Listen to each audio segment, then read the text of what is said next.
যারা পুলিশের গাড়ি ভাঙচুর করছে, জ্বালাচ্ছে। আজ আমরা যখন কথা বলছি আমতলাতে পুলিশের গাড়ি ভেঙে দেওয়া হয়েছে। যদি কেউ বলে যে ঋতুর বয়স বেড়েছে, আমি বলি যে না, ঋতুর সময় বেড়েছে, ঋতুর বয়স বাড়েনি। পরীক্ষা দেয়নি বা কম নম্বর পেয়ে অযোগ্যরা কারা বড় হলো, তাদের আড়াল করতে গিয়ে যোগ্যরা বাদ পড়ে গেল।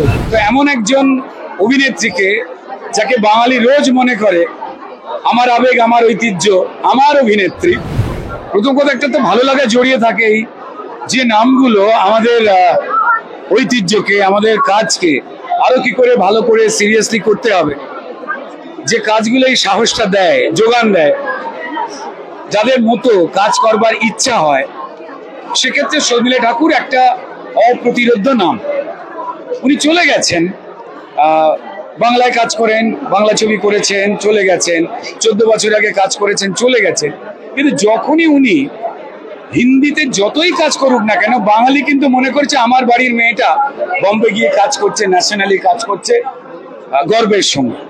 কোথাও শর্মিলা ঠাকুর বাঙালিরই রয়ে গেছে। শুধু তাই নয়, অনেকেই যখন প্রবাসে চলে যান, অন্য রাজ্যে, অন্য দায়িত্বে, তখন কিন্তু অনেকেরই একটা সমস্যা হয় যে তারা খুব অদ্ভুত রকম ভাবে তাদের কথার মধ্যে টোন চলে আসে সেই ভাষার, যে মাটিতে তিনি রয়েছেন। কিন্তু শর্মিলা ঠাকুর অত্যন্ত সচেতনতার সঙ্গেই কিন্তু তিনি তার বাঙালি মননকে কনস্ট্যান্ট জিয়ে রেখে দেন, জিয়ে রেখে দিয়েছেন। তো এমন একজন অভিনেত্রীকে, যাকে বাঙালি রোজ মনে করে আমার আবেগ, আমার ঐতিহ্য, আমার অভিনেত্রী, তো আবার তিনি এই মাটিতে যখন কাজ করতে এলেন, এটার জন্য সবার আগে ধন্যবাদ ঋতুকে দিতে হয়। কারণ একা কি করে লড়াই করতে হয়, জেদ কি করে বজায় রাখতে হয়। যদি কেউ বলে যে ঋতুর বয়স বেড়েছে, আমি বলি যে না, ঋতুর সময় বেড়েছে, ঋতুর বয়স বাড়েনি।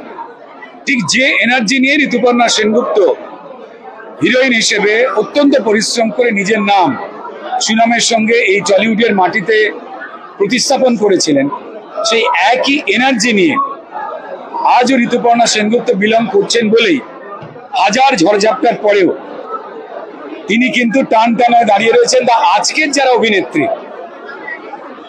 তাদের অনেকেরই শেখার যে কি করে যুদ্ধ জয় করতে হয়, কেউ সাথে না থাকলেও যুদ্ধ জয় করতে হয়, যেখানে অন্য কোনো পুরুষ অভিনেতার বড় অবলম্বন ছাড়া একটা বড় জায়গায় পৌঁছতে পারা যায়।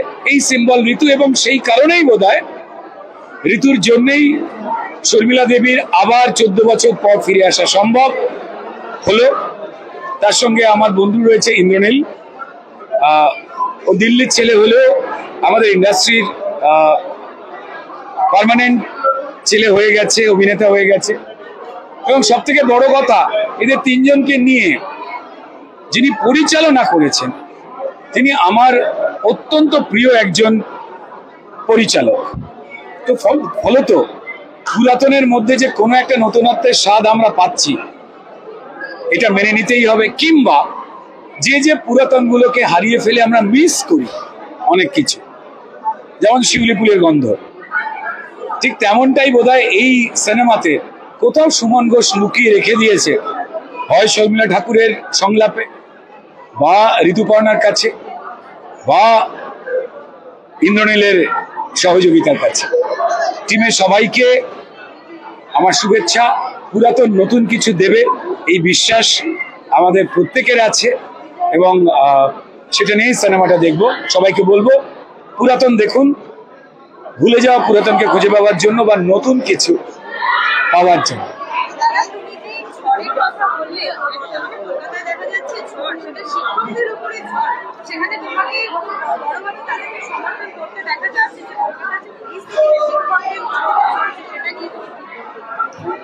যেটা চলছে সেটা তো কাম্য নয়। কিছু লোক চাকরি চুরি করেছে, তাই তো লোকের চাকরি গেল। কারা পরীক্ষা দেয়নি বা কম নম্বর পেয়ে অযোগ্যরা কারা বড় হলো, তাদের আড়াল করতে গিয়ে যোগ্যরা বাদ পড়ে গেল। বারবার হাইকোর্ট, সুপ্রিম কোর্ট বারবার অনুরোধ করেছে রাজ্য সরকার এবং রাজ্য সরকারের তত্ত্বাবধানে থাকা এসএসসির কাছে লিস্টটা দিন। সেই লিস্টগুলো পরিকল্পিতভাবে পুড়িয়ে দেওয়া হয়েছে, হুইচ ইজ আনফরচুনেট। এটা একদমই হওয়ার কথা নয়। যারা করেছেন তাদের শাস্তি যেন অবশ্যই হয়, এবং যারা যোগ্য তারা যেন আর রাস্তায় দাঁড়িয়ে চোখের জল না ফেলেন। যারা যোগ্য যারা শিক্ষক তারা যারা নিজের অধিকারের কথা জানতে গিয়ে আর পুলিশের বর্বরতার শিকার হয়ে পেটে বুকে লাথি না খান, যারা পুলিশের গাড়ি ভাঙচুর করছে, জ্বালাচ্ছে। আজ আমরা যখন কথা বলছি আমতলাতেও পুলিশের গাড়ি ভেঙে দেওয়া হয়েছে। এর আগে মোথাবাড়ির অশান্তি, তার আগে জঙ্গিপুরে পুলিশের গাড়ি জ্বললো, পুলিশ পালিয়ে গেল। এটার জন্য তো এই দেশ স্বাধীন হয়নি, আইন তৈরি হয়নি। পুলিশের কাজ ক্রিমিনালকে রক্ষা করা নয়, পুলিশের কাজ জাত ধর্ম জীবিকা সব ভুলে গিয়ে আইনের রক্ষা করা। কিন্তু দুর্ভাগ্যজনকভাবে পুলিশ কখনো কখনো কারুর নির্দেশে এই কাজে জড়িয়ে পড়ছে বলেই পুলিশের প্রতি সম্মানটা চলে যাচ্ছে। টলিউডের একজন পরিচালক সে সফলতার আনন্দে বিভোর হয়ে যেভাবে গাড়ি চালালো, সেখানে একাধিক মানুষ আহত হলেন। শুধু তাই নয়, একজনের প্রাণ চলে গেল। এমনটা কেমন হবে? কিসের আনন্দ যে আনন্দের উচ্ছ্বাসে আমি মানুষ মেরে ফেলার মতো কাজ করি? ঘটনাটা একবার হয়নি, মানুষ মারা গেছে পরে। তার আগে ক্রমাগত ধাক্কা মারতে মারতে তিনি গেছেন। তিনি আমার পরিচিত, একই ইন্ডাস্ট্রিতে আমরা কাজ করি, দেখা সাক্ষাৎ হয়। কিন্তু অন্যায়টা অন্যায়। তিনি অভিনেতা হোক, চাকুরিজীবী হোক, ব্যবসায়ী হোক, তিনি নেতামন্ত্রী হোক, যিনি অন্যায় করেছেন ভারতীয় আইন মেনে তার যা শাস্তি হওয়া এটাই আমরা কামনা করি। না হলে বাকিরা আশ্রয় প্রশ্রয় পেয়ে আবার মানুষ মেরে ফেলবেন, যা গর্হিত অপরাধ।